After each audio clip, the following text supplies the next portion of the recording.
राधे राधे। जय श्री कृष्ण दोस्तों। श्रीमद् भागवत गीता सार अध्याय 13 क्षेत्रज्ञ विभाग योग।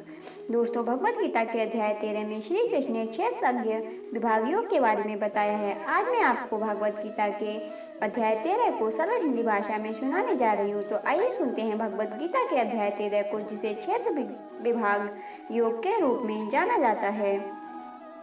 अर्जुन ने पूछा, हे केशव, मैं आपसे प्रकृति एवं पुरुष, क्षेत्र एवं क्षेत्रज्ञ और ज्ञान एवं ज्ञान के लक्ष्य के विषय में जानना चाहता हूँ।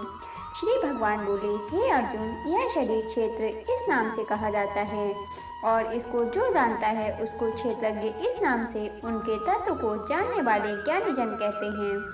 हे अर्जुन, तू सब क्षेत्रों में क्षेत्रज्ञ अर्थात जीवात्मा भी मुझे ही जान, और क्षेत्रज्ञ को अर्थात विकार सहित प्रकृति और पुरुष का जो तत्व से जानना है वह ज्ञान है, ऐसा मेरा मत है।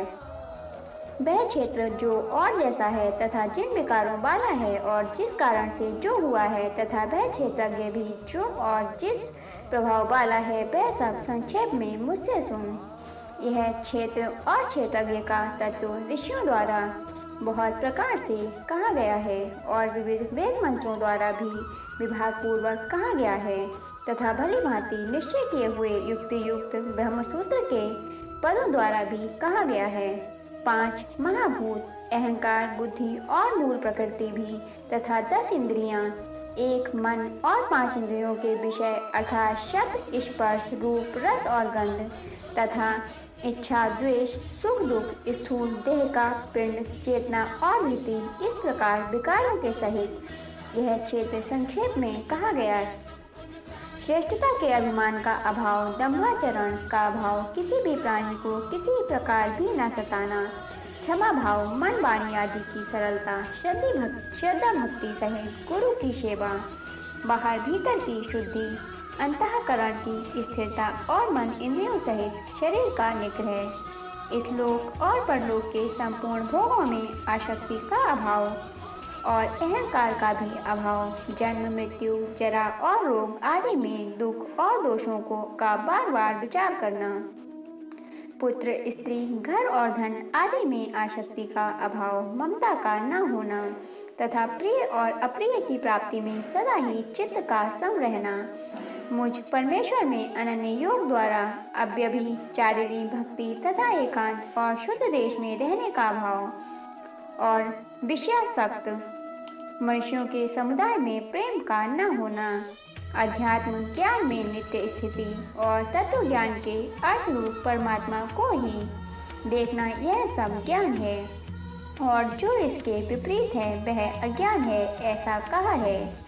जो जानने योग्य है तथा जिसको जानकर मनुष्य परमानंद को प्राप्त होता है, उसको भली भांति कहूँगा। वह अनादि वाला परम ब्रह्म न सत ही कहा जाता है न असत ही। वह सब ओर हाथ पैर वाला, सब ओर नेत्र, सिर और मुख वाला तथा सब ओर कान वाला है, क्योंकि वह संसार में सबको व्याप्त करके स्थित है। वह संपूर्ण इंद्रियों के विषयों को जानने वाला है, परंतु वास्तव में सब इंद्रियों से रहित है तथा आसक्ति रहित होने पर भी सबका धारण पोषण करने वाला और निर्गुण होने पर भी गुणों को भोगने वाला है। वह चराचर सब भूतों के बाहर भीतर परिपूर्ण है और चराचर भी वही है, और वह सूक्ष्म होने से अभिज्ञ है तथा अति समीप में और दूर में भी स्थित वही है। वह परमात्मा विभाग रहित एक रूप से आकाश के सदृश परिपूर्ण होने पर भी चराचर संपूर्ण भूतों में विभक्त सा स्थित प्रतीत होता है, तथा वह जानने योग्य परमात्मा विष्णु रूप से भूतों को धारण पोषण करने वाला और रुद्र रूप से संहार करने वाला तथा ब्रह्मा रूप से सबको उत्पन्न करने वाला है। वह परम ब्रह्म ज्योतियों का भी ज्योति एवं माया से अत्यंत परे कहा जाता है। वह परमात्मा बोध स्वरूप जानने के योग्य एवं तत्व ज्ञान से प्राप्त करने योग्य है और सबके हृदय में विशेष रूप से स्थित है।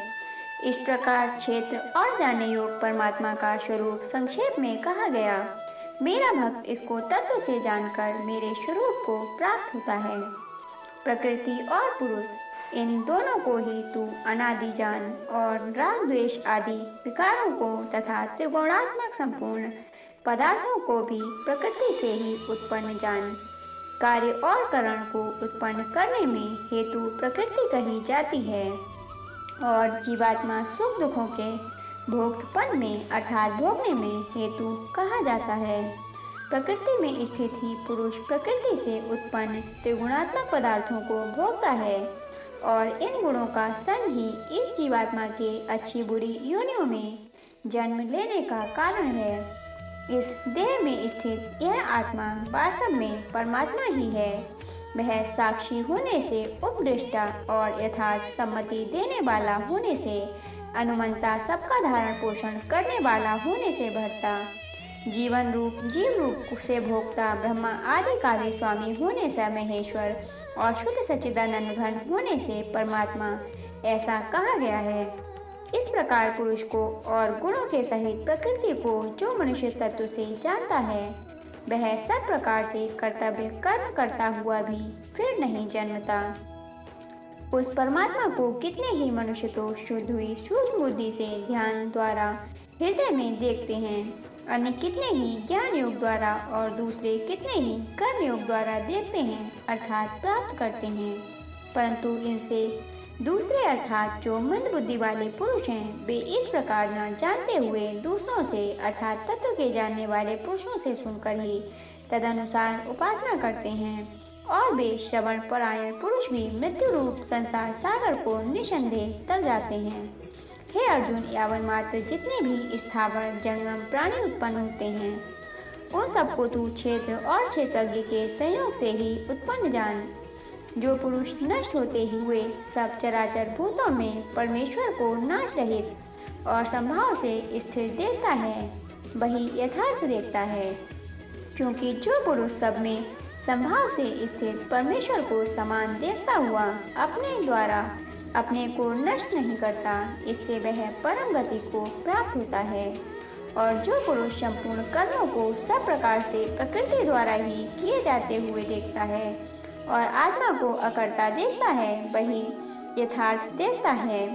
जिस क्षण यह पुरुष भूतों के पृथक पृथक भाव को एक परमात्मा में ही स्थित तथा उस परमात्मा से ही संपूर्ण भूतों का विस्तार देखता है, उसी क्षण वह सच्चिदानंद घन ब्रह्म को प्राप्त हो जाता है।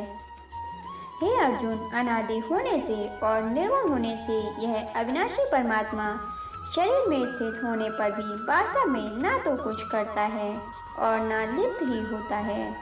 जिस प्रकार सर्वत्र व्याप्त आकाश सूक्ष्म होने के कारण लिप्त नहीं होता, वैसे ही देह में सर्वत्र स्थित आत्मा निर्गुण होने के कारण देह के गुणों से लिप्त नहीं होता।